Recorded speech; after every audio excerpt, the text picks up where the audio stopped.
አንድ መልአክ 85,000 ሰው ገደለ። ለመግደል ብዙዎች ላይ መድረስ ከቻለ ለማዳን አይደርስም የሚል ሰው እሱ እብድ ነው። አንድ መልአክ ኑክሌር ተኩሶ ነው እንደ 85,000 ሰው የገደለ? ምን አርጎ ነው? ምናልባት እዚህ አሁን መቼስ እንደ አንድ አድማጭ የምናውቀው ትልቁ የዓለም ትጥቅ ይዞ መጥቶ እንደው ተኩሶ ቢሆን አይ ምን በቃ ትልቅ የዓለምን መሳሪያ ይዞ ነው እንላለን። በቃ ብልጭ የምትል ሰይፍ ይዞ መጣ። አንድ መልአክ 85,000 ሰው ገደለ። ስንት ሰው ገደለ? አቤት! አንድ ፍጡር እንዴት ያደርገዋል ይሄንን? ይሄ በእግዚአብሔር ጸጋ የሚሆን ነው። ለመግደል ብዙዎች ላይ መድረስ ከቻለ ለማዳን አይደርስም የሚል ሰው እሱ እብድ ነው። ለመግደል ለመቅሰፍት አንድ መልአክ በ100,000 ለሚቆጠር ሰው ከደረሰ ያውም በቅጽበት ሰውን ለመርዳት አንድ መልአክ ለብዙ ሕዝብ አይደርስም ማለት እብደት ነው። በየቀኑ እኮ አይደለም ይሄንን ሁሉ ሕዝብ የረፈረፈው። የእግዚአብሔር የለሽ ሰራዊት በአንድ መልአክ የተቀጣው እንዳልኳችሁም መልአኩ እግዚአብሔር ስለሆነ መለኮት ስለሆነ አምላክ ስለሆነ አይደለም። አያችሁት? ለመግደል እንደዚህ አይነት ስልጣን ካለው መልአክ በዚህ ሁሉ ሺህ ሕዝብ ላይ ስልጣን ከተሰጠው ለማዳንና ለመጠበቅ አቅም የለውም ማለት ምን ማለት ነው? በብዙዎች ላይ አንድ መልአክ ለሺዎቻችን ለሚሊዮን ለቢሊዮን መሆን ይችላል። ክብር ምስጋና ለተቀደሱ ጠባቂዎቻችን ይሁንልን። አይ ለማዳን ነው እንጂ ለመጠበቅ ለመርዳት አይሆንም የሚል ካለ ጤነኛ አይደለም ብለን እናልፈዋለን። እንግዲህ ይሄ ጥበቃ ተደርጎለት የዳነ የተረፈ ተመልከቱ። ቃል ኪዳኑ የዳዊት ነው። ጠላቱን ያጠፋለት ቅዱስ ሚካኤል ነው። ስለ ዳዊት ብዬ ምሬሃለሁ ብሎ ነው እግዚአብሔር አምላክ ቅዱስ ሚካኤልን የላከለት። ስለምን ብያለ?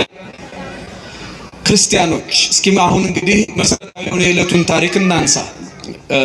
የእስካሁኑም እንግዲህ አንዳንድ ዕውቀት አንዳንድ ትምህርት እንዳገኛችሁበት ተስፋ አደርጋለሁ። ግልጽ ነው አይደለ ትምህርቱ?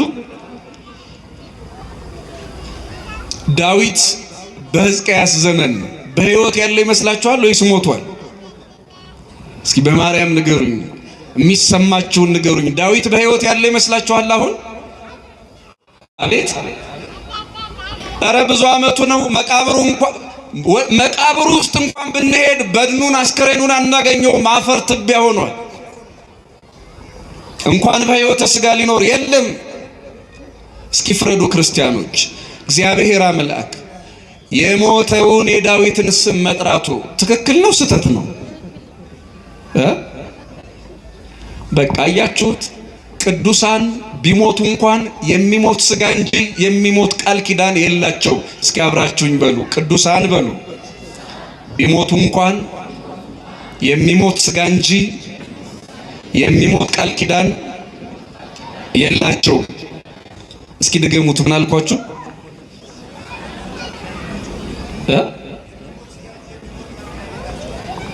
የሚሞት ሥጋ እንጂ ምን አልኳችሁ? ቃል ኪዳን ቢሞት ኖሮ ዳዊት እግዚአብሔር የዳዊትን ስም ባልጠራ ነበረ። ያውም ሀገር ለማዳን ሕዝብ ለማዳን በደለኛን ይቅር ለማለት እግዚአብሔርን ያሳዘነውን ሰው ሕዝቅያስን ይቅር ለማለት ትምክህተኛውን ንጉሥ ይቅር ለማለት የሞተውን የዳዊትን ስም የጠራ የዚያች ሀገር የመንግስቷ መስራች ባለ ቃል ኪዳኑ እግዚአብሔር የወደደው በኃጢአት ወድቆ የተነሳው ከኃጢአት ወድቆ ከኃጢአት ትንሣኤ አግኝቶ እግዚአብሔር እንደ ልቤ ብሎ ያከበረው ንጉሥ ዳዊትን ከሞተ በኋላ ስሙን ጠርቶ ስለ ባሪያዬ ስለ ዳዊት ይህችን ከተማ እጋርዳታለሁ አለ።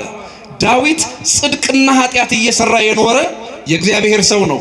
ከጽድቅ ጽድቅ ከኃጢአትም ኃጢአት ያልቀረበት ጽድቅም ኃጢአትም ሰርቷል። እውነት አስት ዳዊት አቤት! እንግዲህ ዳዊት እግዚአብሔር የማይወደውን ኃጢአት ሰርቶ ሰው ገድሎ የጎልማሳ ሚስት ቀምቶ በንስሐ ተመልሶ እንደገና በጽድቅ እግዚአብሔር አክብሮት እንደ ልቤ ብሎት ስላረፈ ሞቶ እንኳን የሚያማልድ ከሆነ ሞቶ እንኳን የሚያስታርቅ ከሆነ መቼም እኛ ዛሬ እነ ቅድስት አርሴማ በሕይወት ስለሌሉ እነ ቅዱስ ጊዮርጊስ በሕይወት ስለሌሉ ሌሎችም ጻድቃን ሰማዕታት በሕይወት ስለሌሉ አይጠቅሙንም ብለን የማንተዋቸው ከሞቱ በኋላ እንኳን ጽላታቸው ተቀርጾ ገድላቸው ተጽፎ ቤተክርስቲያን ተሰርቶ የሚከበሩት ቢሞቱ እንኳን የማይሞት ቃል ኪዳን ስላላቸው ነው። እስኪ የቅድሙን ንገሩኝ። ቅዱሳን የሚሞት ሥጋ እንጂ ምን የላቸውም ምን ያልኳችሁ? የሚሞት ቃል ኪዳን የላቸውም። የሞቱ ቅዱሳንን ስም እየጠሩ እግዚአብሔርን ይቅር በለን ማለት ስህተት ከሆነ የመጀመሪያው ስህተተኛ ማን ይሆናል ማለት ነው? ግን እስኪ እንደው በዚህ ትምህርት ውስጥ ማን ነው ስህተቱን ያመጣው? አቤት አትፍሩ ንገሩኝ። ማን ነው ስህተቱን ያስተማረ? እግዚአብሔር ግን ይሳሳታሉ ክርስቲያኖች። እኛማ የሞቱ ቅዱሳን የሚሞት ሥጋ እንጂ የሚሞት ቃል ኪዳን የላቸውም ብለን ስለምናምን ጻድቃን ሰማዕታትን እያመለክናቸው ሳይሆን አማልዱን እያልናቸው ሕዝቅያስን እንዳማለዱ ወይም ደግሞ ድፍን የይሁዳን ሕዝብ ይቅር እንዳስባሉ ሌሎችም ሰዎች በበደሉ ጊዜ ስለነሱ ብሎ እግዚአብሔር ይቅር እንዳለ ሁሉ ዛሬም በጻድቃን በሰማዕታት ስም ቤተክርስቲያን ሰርተን በእናቱ በድንግል ማርያም ስም ቤተክርስቲያን ሰርተን አምላካችንን ይቅር በለን ብለን የምንማጸነው በሞቱ ስም ይቅር ማለት በሞቱ ጻድቃን በሰማዕታት ስም ይቅር ማለትን ከሱ ተምረን ነው። ከራሱ ከእግዚአብሔር ከማንም አይደለም። የሞቱ ሰዎችን ጠርቶ ጆሮአቸው የተቀበረ የሥጋ ጆሮአቸው መቃብራቸው ጋር ብንሄድ አፈራቸው እፍኝ አፈር የሆኑ ሰዎችን እነሱን ጠርቶ ይቅር ብያችኋለሁ ያለ እግዚአብሔር ነው እንጂ ማንም አይደለም። ስለዚህ የማይሳሳተው እግዚአብሔርን ይዛ ያለች ናት። እና አንዳንዶቹ የሞቱ ቅዱሳንን ስም ስንጠራ ታውቃላችሁ አይደለ? ሙታን ሳቢዎች እያሉ ብዙ ያልሆነ ስም ይጠራሉ። የሙታንን ስም እየጠሩ እግዚአብሔርን መማፀን ኃጢአት ከሆነ የመጀመሪያው ሙታን ሳቢ ራሱ እግዚአብሔር ነው። የሙታን መንፈስ ሳቢ ይላል እና መቼስ የማንን መንፈስ እንድንስብ እንደተፈለገ ይታወቃል። ለማንኛውም እኛ የሙታን መንፈስ አይደለም የእግዚአብሔር መንፈስ ያለባት ቤተክርስቲያን ውስጥ ነው ያለነው። የእግዚአብሔር ቃል የሚሰራባት የሚፈጸምባት ቤተክርስቲያን ውስጥ ነው ያለነው። ክብር ምስጋና ለቅድስት ቤተክርስቲያናችን። የሕይወት መንፈስ የእግዚአብሔር መንፈስ በሥጋ ቢሞቱ በቃል ኪዳን በቅድስና የማይሞቱ ቅዱሳን ያሉባት ቤተክርስቲያን ውስጥ ድል የነሱ ቅዱሳን ያሉባት የሚከብሩባት ቤተክርስቲያን ውስጥ ነው ያለነው። አሁን የዳዊትንና የእመቤታችንን ነገር እናንሳ እስኪ። ዳዊት በሕይወት ዘመኑ እንዲህ ሞቶ እንኳን ለማማለድ የበቃው በሕይወት ዘመኑ ኃጢአት ሰርቷል ወይስ አልሰራም? እስኪ ፍረዱ ክርስቲያኖች። አቤት! ግን እግዚአብሔር የሰራውን ኃጢአት ምን አለው? ይቅር አለው። እመቤታችን ኪዳነ ምሕረት ድንግል ማርያም ደግሞ እዚህ ምድር ላይ ስትኖር ኃጢአት ሰርታለች ወይስ አልሰራችም? አቤት! ከሴቶች ተለይተሽ አንቺ ምንድነሽ አላት። ጾታዋ ሴት ስለሆነ ከሴቶች ተለይተሻል አለ እንጂ ቅዱስ ገብርኤል ከሴቶች ብቻ አይደለም የተለየችው፣ ከወንዶችም የተለየ ሕይወት አላት። ቅዱስ ቴዎዶጦስ የተባለ ቤተክርስቲያናችን ሊቅ ዘተፈጥረት እምነ ጽቡር ጽሩይ ከንጹህ ጭቃ የተፈጠረች አለ። ምን ማለት ነው? በንጽህና የኖረች ማለት ነው። ምንም ኃጢአት ሳይኖርባት በንጽህና በቅድስና የኖረች ማለት ነው። ኃጢአትን ልታደርገው አይደለም ያላሰበች ማለት ነው። ተመልከቱ ክርስቲያኖች፣ ዳዊት እግዚአብሔር ይቅር ብሎት ብዙ ኃጢአት ሰርቶ ሞቶ እንኳን ማማለድ ከቻለ ልጇ እንደርሱ ያስነሳት በቀኙ ያቆማት ኪዳነ ምሕረት ድንግል ማርያም ከዳዊት የበለጠ ክብር አላት የላትም? አቤት! ከዳዊት የበዛ ከዳዊት የበለጠ ክብር አላት። ወላዲተ አምላክ ናት። እሷ ራሷ እንደነገረችን በእሷ ደግሞ የተለየ ነገር ሆኗል። የሉቃስ ወንጌል ምዕራፍ 1 ቁጥር 49 ላይ እስመ ገብረ ሊተ ኃይለ አብያተ እግዚአብሔር በእኔ ታላቅ ስራን አድርጓል አለች። እስኪ አብራችሁ በሉ እግዚአብሔር በእኔ በሉ ታላቅ ስራን አድርጓል። ምን ስራ አደረጋለች? ታላቅ ስራ። ምንድነው ታላቅ ስራ? ከሷ ተወልዶ አዳነን። ከሷ ምን ብሎ አዳነን? የቃል ኪዳን ሁሉ መፈጸሚያ ወይም ደግሞ መጨረሻ እሷ እንድትሆነው አደረጋት። የቃል ኪዳናችን መጨረሻ እሱ ነው። በእርግጥ ግን ደግሞ እንደ ሰው ድንግል ማርያም ናት። ነቢያት ይወልዳል ይወለዳል አሉ። እስከ መቼ? እስከ ድንግል ማርያም መወለድ ድረስ። ድንግል ማርያም ማለት እግዚአብሔር አምላክ ቃል ኪዳኑን የፈጸመባት፣ ቤዛነቱን የፈጸመባት፣ የነቢያት ትንቢትና ሱባኤ የተፈጸመባት፣ እግዚአብሔር ስራ የሰራባት፣ ለቤዛነቱ ለመድኃኒትነቱ አምላክ ሰው ይሆን ዘንድ ሰው አምላክ ይሆን ዘንድ የመረጣት ናት። ስለዚህ እግዚአብሔር እሱ በእኔ ታላቅ ስራን አድርጓልናለች። ታላቁን የማዳን ስራ የሰራ ክርስቶስ አምላካችን በነቢዩ በዳዊት አይደለም፣ ወይ ደግሞ ከሷ በፊት ከሷ በኋላ በሚነሱ በተነሱ ቅዱሳን አይደለም።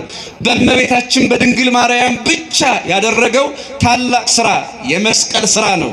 የቤዛነት ስራ ነው። የተሰቀለበትን ስጋ ያገኘነው ከድንግል ማርያም ነው።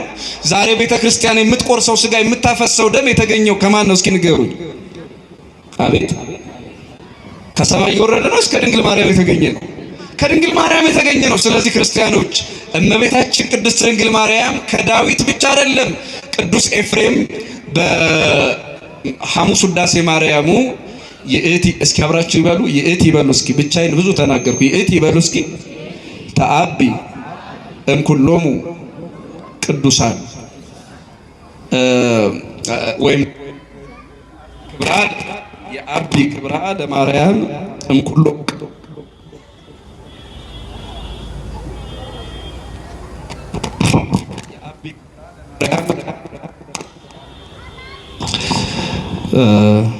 ምን ነው ይሄ ውዳሴ ማርያም ጋር ችግር አለበት?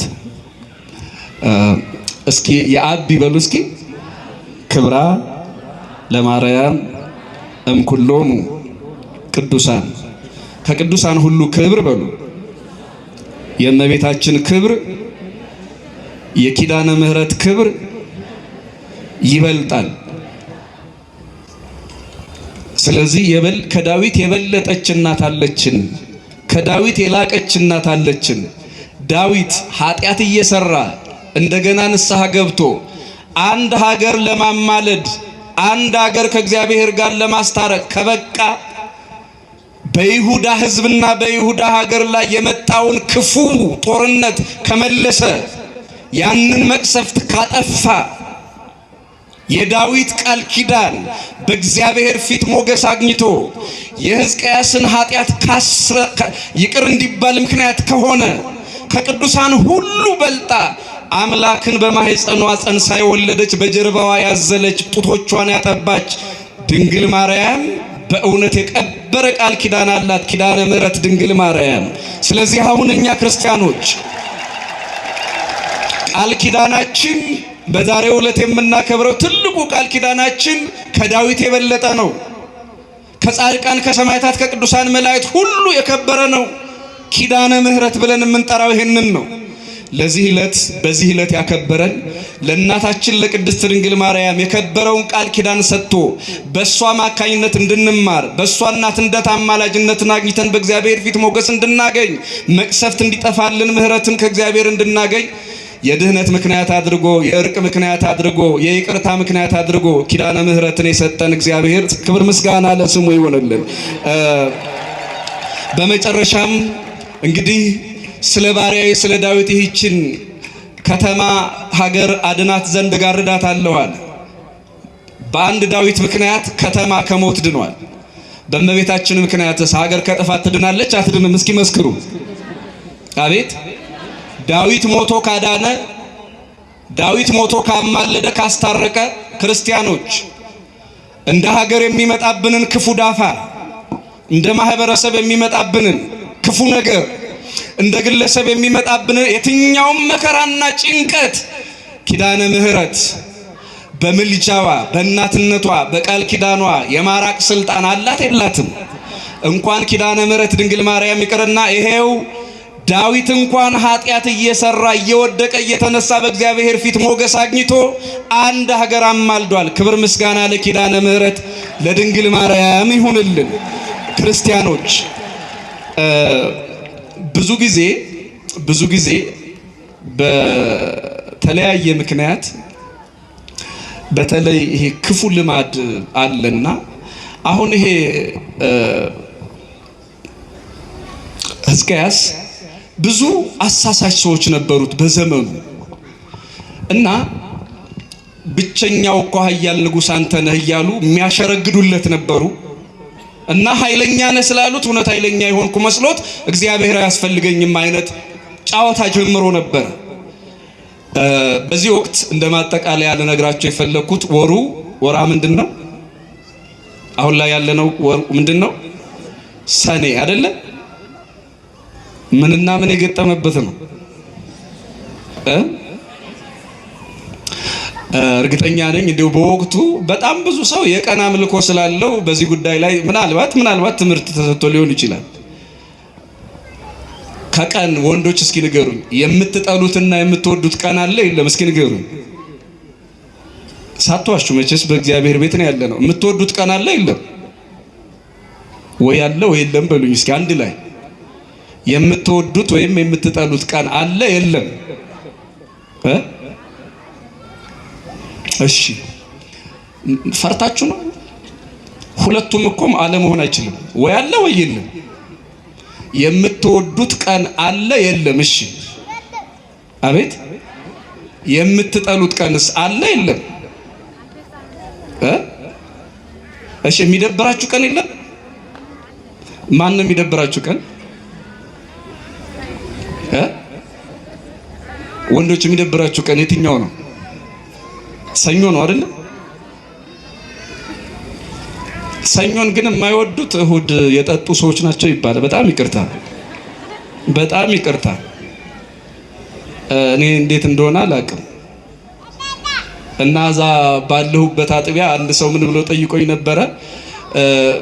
ብዙ ቀን ማለትም ከማክሰኞ በኋላ እግዚአብሔርን መልካም እንደሆነ አየ ይላል። ማክሰኞ ኦሪት ዘፍጥረት ምዕራፍ 1 ላይ ማለት ነው። ከማክሰኞ ጀምሮ ያለው እግዚአብሔር መልካም እንደሆነ አየ፣ ረቡዕ መልካም እንደሆነ አየ፣ ሐሙስ፣ ዓርብ መልካም እንደሆነ አየ ይላል። ለምንድን ነው ሰኞ መልካም እንደሆነ አየ የማይል? ሰኞ መልካም ቀን አይደለም እንዴ ብሎ ጠየቀኝ። ምንም ሌላ ብዙ ሐሳብ እንዳታስቡ። ሰኞ አዲስ ፍጥረት ስለሌለ ነው። ሰኞ ምን የለም አልኳችሁ? ውሃ ነው የተከፋፈለው። ውሃ ነው የተከፈለው። ውሃ ነው ምን ያለው አልኳችሁ? የተፈጠረ ደግሞ እሁድ ነው። ውሃ የተፈጠረ መቼ ነው አልኳችሁ? በሰማይ በምድር የተጠቀለለው ደግሞ በውቅያኖስ በከርሰ ምድር የተበታተነው መቼ ነው አልኳችሁ? ስለዚህ አዲስ ስራ ስላልሰራ አዲስ ነገር ስለሌለ እግዚአብሔር መልካም ነው አላለም። በቃ ምንም ሌላ ለጊዜው ይሄን ይዛችሁ ቆዩ። ከሌላው የተለየ ነው የሰኞ ነገር እንጂ ራሱ እግዚአብሔር ክፉ ነው ብሎ ሊረግመው የሚችልማ ቀን የለም። ስለዚህ አዲስ ፍጥረት ስለሌለ እንጂ ሰኞ የተለየ እርግማን ኖሮበት አይደለም። መልሱ ገብቷችኋል? ምን ስለሆነ ነው ያልኳችሁ? መልካም ነው ያልተባለ ምን ስለሌለ? ምን ብቻ ነው የተደረገው ሰኞ? አቤት ውሃ ነው። ከዚህ እስከ ሰማይ ድረስ ውሃ ሞልቶ ይዞ ነበር እግዚአብሔር። 3 ቦታ ከፈለው ውሃውን። ስንት ቦታ አልኳችሁ? ስለዚህ ይሄንን መክፈል መልካም ነው አለ። መከፋፈል መልካም አይደለም። በእርግጥም ውሃውን አይደለም ሰውን ብላችሁ ሰዱት እናንተ ደግሞ መልካም አይደለም መሰለኝ። ስለዚህ ብሏል። ማንኛውም ሰኞ መልካም አይደለም። መልካም ሳይሆን ቀርቶ አይደለም መልካም ነው ያልተባለ አዲስ ፍጥረት ስለሌለ ነው። ይሄንን ከያዝን እንዲሁ ለጥያቄ ማለት ዋና ርዕሳችን ስላልሆነ ነው። ለምን ይሄንን እንደምነግራችሁ መጨረሻ ላይ እመጣበታለሁ ሲጠቃለል። አሁን ባለፈው ሰኔና ሰኞ ብዙ ሰዎች ቀን አምልኮ ያው እንዳላችሁት ሰኔና ሰኞ ሲገጥም ምን ይሆናል የሚባለው ምን አላችሁ? ምን አሁን እንደማያውቅ ነው አብዛኛው ሰው የሚሆነው። ክፉ ነገር ይገጥመናል አይደል? እና ምንም መሽኮርመም አያስፈልገውም እኮ አሁን ክፉ ነገር ይመጣል የሚባለው ብዙ ሰው። የሚገርማችሁ እኔ ከተማውን አላውቅም፣ ግንቦት ወር ላይ እንደውም ሰርግ ሁሉ የለም። በጣም የሚደንቀኝ ምን የለም ከተማ ቀርቷል አለ። አሁን ማለት ሰርግ አለ የለም? አሁን በግንቦት ወር አለ፣ ሰኔ ወርም አለ። አዎ ጾም ነው ለካ። ግንቦት ላይ ግን አልቀረም አይደል? የሚገርማችሁ በጣም ብዙ የገጠር አካባቢዎች ግንቦት ላይ አይጋቡም። እና ኢዮብ ረግሞታል የሚሉ ኢዮብ ተወልዶበት፣ ኢዮብ ግንቦት ላይ አልተወለደም ሲጀመር ያረፈበት ቀን ነው። እና ኢዮብ አልረገመው ግንቦትን። ከዚያ ባሻገር ግን የሚገርማችሁ ግንቦትን ሰዎች ለምን ይጠሉታል መሰላችሁ? እና ሰኔን አንድ ላይ የሚጠሉት በኖህ ዘመን በዚህ በዘፍጥረት ምዕራፍ 6-7 ላይ ባለው ኃጢአትና በደል ምክንያት ከሰማይ ዶፍ የሰማይ መስኮቶች ተቀደው በምድር ያለው ውሃ ገንፍሎ ፍጥረት ሁሉ የጠፋው በወርሃ ግንቦት ነው። በምን ወር ነው አልኳችሁ? እና ደግሞ በሀገራችን የሚገርማችሁ በጣም እኮ የሚገርም ነው። ብዙ የጥፋት ታሪኮች አጋጣሚ ሆነው ያሉት በግንቦት ወር ላይ ነው። በጣም ብዙ ጥፋቶች አሉት አጋጣሚ ሆኖ እኛ ሀገር ማለት ነው። ሲያመሳስለው ሰይጣን ማለት ነው እየሳበ ነገሩ። ለምሳሌ የደብረ ሊባኖስ አባቶች መነኮሳት በጣም የሚታወቁት ከ400 ምናምን አካባቢ ካህናት ሊቃውንት መነኮሳት ታርደዋል። ግንቦት 12 ማለት ነው 1929 እንደዚህ አካባቢ ማለት ነው ታርደዋል በጣሊያኖቹ በፋሽስቶቹ ማለት ነው። ከዚያ በፊትም በጣም ብዙ ክፉ ታሪኮች አሉ። እንዲያው ለኛ ቀረብ ያለውን ነገር ብናስበው ብዙ መፈንቅለ መንግስቶች ማለት ብዙ ላይሆን ይችላል፣ የተወሰኑ መፈንቅለ መንግስቶች ግንቦት አካባቢ ናቸው። ከዛ ደግሞ አቶ መለስም ጓድ መንግስቱም የተወለዱት በዚህ ወር ነው አሉ። በጣም ነው የሚገርመው። ቀና እንዲያደረጋቸው ፖለቲካ ላይ ያያቸው። ከዚያ ደግሞ ሌላ በጣም መጥፎ የሚባሉ አንድ ጀነራል የጻፉት መጽሐፍ አያበቅለው የለ ሰኔና ግንቦት የግንቦቱ ባሳ አረም በስቶበት ምንድነው አያበቅለው የለ ሰኔና ግንቦት እንደዚህ የሚሉት የሆነ ግጥም አላቸውና የግንቦቱ ባሳ አረም በስቶ ግንቦት ላይ ብቻ የተለየ ነገር አለ እና ይመስለኛል ይሄ ወደ ክረምቱ እየተጠጋን ስለሆነ ዝንቦች ይበዛሉ፣ በሽታም አይጠፋም። ይሄንን ታሳቢ ያደረገ አንዳንድ እንዳወረርሽኝ ሲመጣም ሰው ከአምልኮ ጋር ያገናኘዋል። አንድ ሁለተኛ እንዳልኳችሁ ትንሽ ደግሞ ምክንያታዊ እንሁን ሲሉ የኛ አካባቢ ሰዎች እንዴ ከኖህ ዘመን ጀምሮ እኮ ግንቦትና ሰኔ የጥፋት ጊዜ ነው ብለው ከዛ ሰብሰብ እያረኩላችሁ ልምጣ ብዙ እንዳንንዛዛ። ታስታውሳላችሁ 2012 ሰኔ ስንት ቀን መቼ ቀን ነበር የገባ? አታስታውሱትባ? አይ ረስታችሁታል። ሰኞ ቀን ነበር 2012 የምታስታውሱ ምን እንደ ሀገር ምን ነበረብን የመጣው እና አንዳንድ ሰዎች በቃ እንዴ ሰኔና ሰኞ ሲባል እኮ ምንም በቃ መጥፎ ነገር የለም ብለው ይውላችሁ እኔ ዘልዬ መጥቼ ነው እንዳላስመሻችሁ ብዬ እንጂ ሰኔና ሰኞን እየፈለጉ ሰዎች የሆነ ነገር ክፉ ነገር እየፈለጉ ሰኔና ሰኞን እንድንፈራ ወሩን ራሱ እንድንፈራው እንድንሸማቀቅበት አድርገውናል። እኔ የተወሰነውን ላስታውሳችሁ ብዬ ነው። 2012 ኮሮና አስታውሳችሁ እያሉ ለማስደንገጥ ሰበብ የፈጠሩ ሰዎች ነበሩ እና ያኔ ኮሮናን ካየን በኋላ አሁን ከ11 ዓመት ሆነ ስንት ዓመት ነው የሆነው? ይቅርታ 6 ዓመት ነው አይደል? አሁን ከ11 ዓመት በኋላ ደግሞ አሁን ሰኔና ሰኞ ሆነ። እንግዲህ አንዳንዶቹ ከሆነ ጋር አገናኙት። እንግዲህ ይመቻቸው፣ ምንም አይደለም። እኔ አሁን ላይ ምንም አይደለም፣ ግን ቀጣዩን ደግሞ 11 ዓመት ጨምሩበት። ስንት ነው የሚሆነው? 2000 ስንት ነው? 18 ሲደመር 11 ስንት ነው? አቤት 2000 29 ላይ ደግሞ ሰኔና ሰኞ ይገናኛሉ። ያኔ ምን እንደሚፈጠር መዝግባችሁ ትይዙታላችሁ። ከደረስን ማለት ነው። እግዚአብሔር ቢፈቅድ ብንደርስ እናየዋለን። ግን ሰኔና ሰኞ ያኔ ደግሞ ይገጥማሉ። የሚገርማችሁ እንዲህ አይነት በሐሳባችን ላይ የሚቆምሩ በቀን በወር በዓመት ሟርት የሚናገሩ ሰዎች ሕዝቅያሶች ናቸው።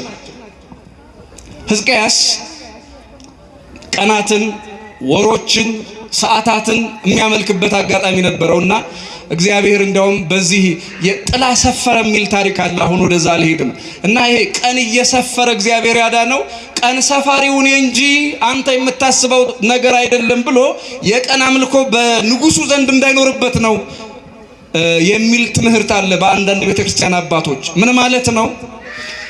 ይሄ ሕዝቅያስ ከሰዓት ከቀናት ከወራት ጋር የቀረን ጥፍጣፊ ከነዚያ ከሰሜኖቹ እስራኤል የሚመጣ አንዳንድ የቀን አምልኮ ከነበረበት የቀን አምልኮ አንተን አያድንህም፣ ይሄ ቀን ጎደሎ ነው፣ ይሄ ቀን ሙሉ ነው እያልክ መኖርህም አያድንህም። ቀናቱን ሁሉ የፈጠረ ማን ስላለ ማለት ነው? አቤት እግዚአብሔር ነው። ስለዚህ በእግዚአብሔር ታመን፣ እግዚአብሔር ያድንሃል፣ እግዚአብሔር ሀገርህንም ይታደግልሃል አለ እና ክርስቲያኖች እንዲያው ስነ ልቡና ምን ያህል ተጽዕኖ እንዳለው በምትፈሩት ነገር ገጠመኞችን በመገጣጠም ምን ያህል እውነት የሚመስል ነገር እንደምናይ ትንሽ ሁለት ታሪኮች ልንገራችሁና ትምህርቱን ልቋጭ። የሰማችሁኝ ነው ግን ተመልከቱ ክርስቲያኖች። አንድ ምናልባት ብናገረው እኔ አላውቃቸውም፣ መጽሐፋቸውን አንብቤ ነው። አንድ ካህን አሉ፣ እዚህ የመሃል ሀገር ካህን ናቸው። መጽሐፉን በነገራችሁ ችግር የለውም፣ ማስታወቂያ ነገር ተብዬ አይደለም። የእድሜ ማምሻው የሚል ካህን ጽፈዋል፣ ግለ ሕይወታቸውም ማለት ነው። እና ካህን ናቸው። ወደሆነ ሀገር ሊሄዱ ቅኔ ለመማር ሲሄዱ መሸባቸው። ምን አለባቸው አልኳችሁ? ሲመሽባቸው ራባቸው፣ ለምኖ መብላት አልቻሉም። የቆሎ ተማሪ ለምኖ ነው የሚበላው። ሲመሽ ደግሞ የቆሎ ተማሪ ልመና አልተለመደም፣ በቀን ነው የሚሄደው። እና ሲመሽ እንደምንም ዝም ብለው ወደ ሰፈር ጠጋ ብለው አሳድሩን ለማለት እየሞከሩ ሳለ ድንገት አንድ ጓደኛቸው መንገድ ላይ ደከመ፣ ተዝለፍልፎ ወደቀባቸው። ኧረ እባክህን ደርሰናል ሰፈር፣ እንደምንም በርታና እንሂድ ብዬ ለመንኩት አሉ። ቁራሽ እንጀራ ለምነህ አምጥተህ ካላበላኸኝ እኔ ከዚህ አልነሳም ማለት ማታ እኮ ነው እና መንገድ ላይ ነው፣ በቅርብ ርቀት ነው ሰፈር ያለው። ኧረ እባክህን ይሄ ጫካ ነው፣ ጅብም አለ፣ እንደምንም እናዝግመን እንድረስና ምግብ እናገኛለን፣ ልንደርስ ነው፣ አይዞህ እንደምንም ጥርስህን ንከስና እንሂዳ። እምቢ አለ፣ ወደቀ ጓደኛቸው። በቃ ሄጄ ጥቂት እንጀራ ለምኛ እመጣለሁ፣ እንግዲህ ራስህን ከአውሬ እየጠበክ ቆየኝ ብለውት ትንሽ ሄዱና ሐሳብ መጣላቸው። ወደ ዋሻው ገብቼ ለምን አላስደነግጠውም ዝም ይባሉና ከሱ በቅርብ ርቀት ወደ ዋሻው ገባ ብለው የጅብ ድምፅ አሰሙት። እየሰማችሁኝ ነው? የምን ድምፅ አሰሙት? የጅብ ድምፅ አሰሙት። እንኳን የተራበ የጠገበ እንደዚህ አይሮጥም አሉ ሲጽፉ እሳቸው። በሮ አገር እያዝልኝ በዛብህ ወንድሜ፣ በዛብህ ነው የሚባሉ ስማቸው። አረ ድረስልኝ እያለ ይጮህ ጀመረ። ልደርስበት አልቻልኩም አሉ እሳቸው ራሳቸው። እና ምንድነው የሆንከው? በኋላ ተመልሼ መጥቼ ምንድነው የሆንከው? እኔ እኮ ገና አልደረስኩም ሰፈር። ጅብ ሊበላኝ ለትንሽ ተረፍኩልህ አላቸው። እንዴት እዚህ በዚህ ሰዓት እንዴት መጣ? በቃ እኔ አላቅም። እርግጠኛ ነህ ግን አንተ እንዴ? አይኑን ብታየው እሳት ይመስላል። የጻፉትን ነው፣ እኔ እያጋነንኩ አይደለም። አይኑ የጋለ ብረት ነው የሚመስለው። ጥርሱንማ ብታየው እንዲህ አፉን ከፍቶ ነው የመጣብኝ ሊውጠኝ አለኝ አሉ። ይሄ ሰው የጅብ ድምፅ ሰምቷል፣ የጅብ መልክ ግን አይቷል። አቤት የሰማውን ግን አየው። በደንብ ስሙኝ። የሰማውን ምን አለው? የሰማችሁት ክፉ ወሬ ይታያችኋል። እዩት። እዚህኛም አካባቢ የቀን አምልኮ አለ። አንዳንድ ቤተክርስቲያን የምታስተምረው አይደለም፣ ሾልኮ የገባ የቀን አምልኮ አለ። ቤተክርስቲያን የምታስተምረው በፍጹም ይሄ የቀን አምልኮ በማቴዎስ ወንጌል ምዕራፍ 17 ላይ ሰፋ ያለ ታሪክ አለው። አሁን የምናገረው አይደለም። ያ ከደብረ ታቦር ተራራ ሲወርድ ልጁን ወደ ኢየሱስ ክርስቶስ ይዞት የመጣ አባት ምን ብሎ ነበረ? ጨረቃ በወጣ ጊዜ ልጄን ወደ እሳት ይጥለዋል። ምን በወጣ ጊዜ? ሰይጣን ካላጣው ቀን ጨረቃን ለምን ይጠብቃት ይመስላችኋል? የቀን አምልኮ ለማምጣት። የምን አምልኮ ለማምጣት? አቤት!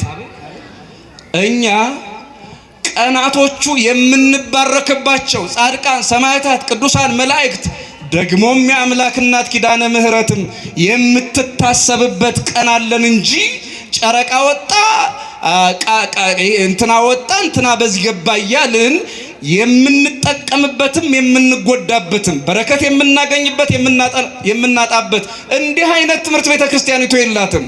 ቀናቱ የእግዚአብሔር ናቸው። ቀናቱ የማናቸው? የሰማችሁትን ግን ካመናችሁ ታያላችሁ። ለዚህ ሙያዬ ባይሆንም ጥቂት ካነበብኩት ነግራችሁ ትምህርቱን ልቋጭ። እንዴት ነው ይሄ ከቀኑ ጋር የሚገናኝ? መጣባጭ ከርዕሳችን ጋር ይገናኛሉ እንዳል ይገናኛል። የስነ ልቡና ሰዎች እዚህ ውስጥ አሁን ማላውቀውን አይደል ትንሽ ያነበብኩ ከተሳሳትኩ የንባቤ ነው ስተቱ የኔ አይደለም። ፓልሴቦ የሚባል ነገር አለ አሉ። ፓልሴቦ ምንድነው? ፓልሴቦ ፕልሴቦ ይሉታል። የራሱ ጉዳይ አነባበቡ። ፓልሴቦ ፕልሴቦ የውሸት መድኃኒት ማለት ነው። ምንድነው አልኳችሁ? አቤት! አንዳንዱ ሰው ለራሱ መድኃኒቱን አዞ የሚሄድ ሰው አለ። እኔ መርፌ ካልተወጋው አልድንም። መቼም ነርስና ሐኪም ይሄን ታውቁታላችሁ። በተለይ ገጠር የሚዋጥ ሲሰጠው እኔ መርፌ ካልወጋኝ ሞቼ ከዚህ አልወጣም ይላል። እና እንዲህ የሚሰቃዩ ሐኪሞች አሉ አይደለ? ሌላም በሌላም ኬዝ ብቻ ሰውየው ተመርምሮ ጤነኛ ከሆነ ወይም ደግሞ በሌላ ምክንያት መድኃኒት እንዲሰጠው ሆኖ ካልተገኘ መድኃኒት ነው ብለው መድኃኒት ያልሆነ ነገር ይሰጡታል። በስማ እጅህ የተባረከ ነው ብሎ ይኸው ተደግፎ ሄዶ በእግሩ እየሮጠ ይመጣል። የታወቀ ነው። አያችሁት? የምናምነውን ህሊናችን ይሆነዋል፣ አይምሮአችን ይሆነዋል። የምናምነውን አይምሮአችን ምን ይሆናል? አቤት! ያሳየናል፣ በበጎም በመጥፎም። የዚህ የፓልሴቦ ተቃራኒ ደግሞ ኖሴቦ ይሉታል። ኖሴቦ ኢፌክት። ይሄ ደግሞ ምንድነው? በምን ምሳሌ ልግለጠው? ለአንድ ሰው መርዝ ነው ብላችሁ መድኃኒት ብትሰጡት፣ ምንድነው ውሃ ብትሰጡት ምን የሚፈጠር ይመስላችኋል?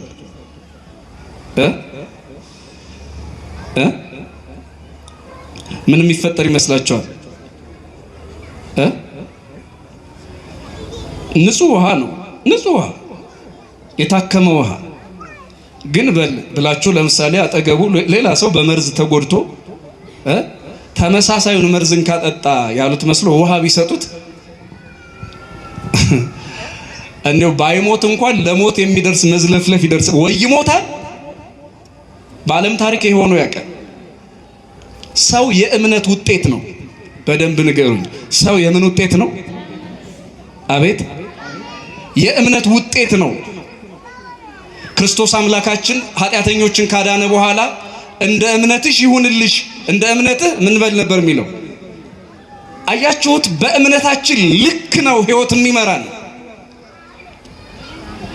ቀን ጎደለ የምትሉ ሰዎች፣ ክፉ መጣብኝ የምትሉ ሰዎች፣ ከዚያ ቀን ጀምሮ የምትሉ ሰዎች፣ ከዚያ ቀን የጀመረ ክፉ ታሪክ ህሊናችን ላይ ነው። ወይም ደግሞ በእኛ ጉድለት፣ በእኛ ኪሳራ፣ በእኛ አለማመን እንጂ እግዚአብሔር ጎደሎም ሁን ብሎ ሙሉ ሁን ብሎ የፈጠረው ቀን፣ ወር፣ ዓመተ ምሕረት የለም። ግን የኛ እምነት ህይወታችንን ወይ ያጣምመዋል ወይ ቀና ያደርገዋል። ለማንኛውም ሰኔ፣ ግንቦት ምናምን የምንለወለ ለምሳሌ የባህራን ታሪክ ጎደሎ ነው ሙሉ ነው? እስኪ ንገሩ።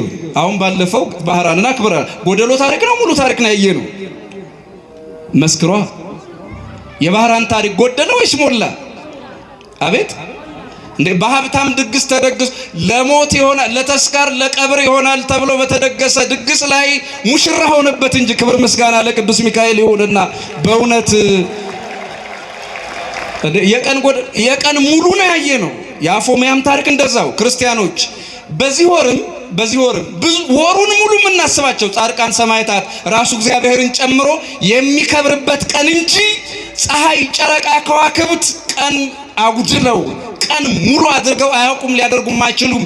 ሰው ግን የእምነቱን ይኖራል። ለማንኛውም አሁን እንደ ሕዝቅያስ ቀን ጎሎብን ብለን የምናምን ሰዎች፣ ቀን ከፋብን ብለን የምናምን ሰዎች በራሳችን ጥፋት በራሳችን በደል ቀናችንን አጉድለን ቀናችንን ክፉ አድርገን በራሳችን ሐሳብ ጠማማ ሕይወት የመጣብን ሰዎች ይሄው የሕዝቅያስን ጩኸት የሰማ እግዚአብሔር ስለ ዳዊት ብሎ ነው። ዳዊት ደግሞ ወድቆ የተነሳ ሰው ነው። በድሎ ከበደሉ እግዚአብሔር በንስሐ ያጠበው ሰው ነው።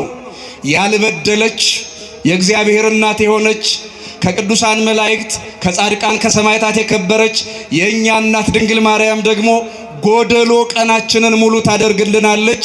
እመቤታችን ድንግል ማርያም የኛ የጉድለታችን ሙላት ናት። የኛ የጉድለታችን ምናችን ናት አልኳችሁ።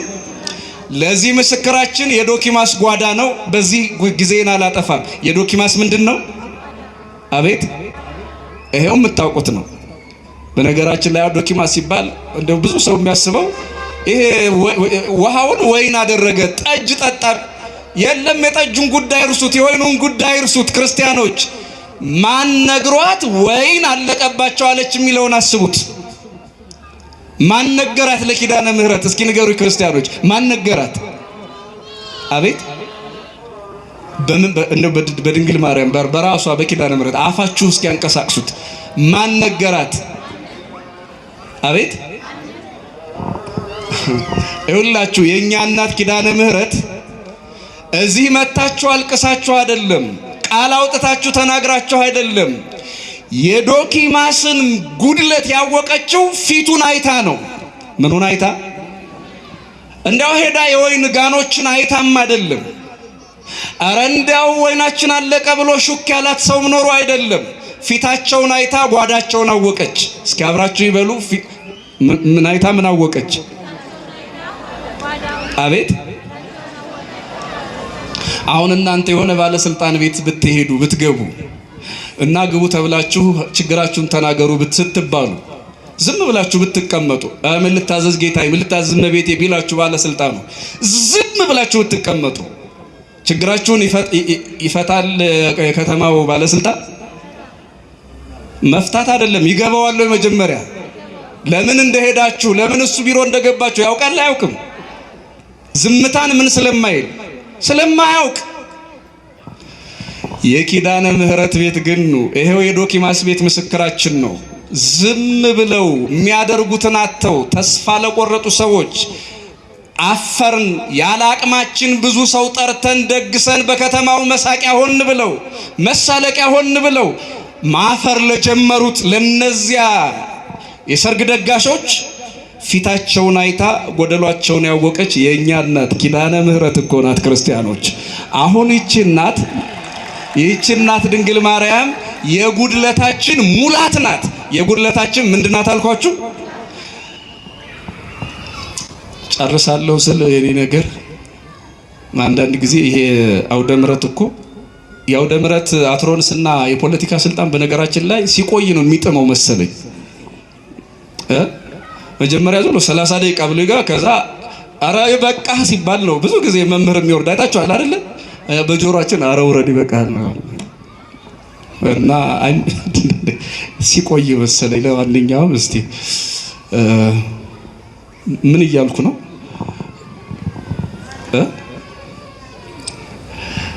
ሁለት ነገር ልናገር ብዬ ነው። ኪዳነ ምህረት ብዙ ጊዜ የማንናገረው የአድዋ ታሪክ ላይ አንድ ታሪክ ጸሐፊ ያሉ በጣም የኢትዮጵያን ታሪክ የሚጽፉ የቅዱስ ጊዮርጊስን ብቻ ነው ታምር ነው እኛ የምንናገረው የኪዳነ ምህረትን ታምር አልተናገርንም ይላሉ እኒ ታሪክ ጸሐፊ። ኪዳነ ምህረት ምን አደረገች? እስኪ በአድዋ በዛ በየካቲት 16 ጠላት ከ23 በፊት የካቲት 23 በፊት ዝግጅት እያደረገ ነበር። ጠላት ምን እያደረገ ነበረ? እና እዚህ ትግራይ ውስጥ ኪዳነ ምህረት የሚባል አካባቢ አለ፣ በቤተ ክርስቲያን የሚጠራ ምን የሚባል አካባቢ አልኳችሁ?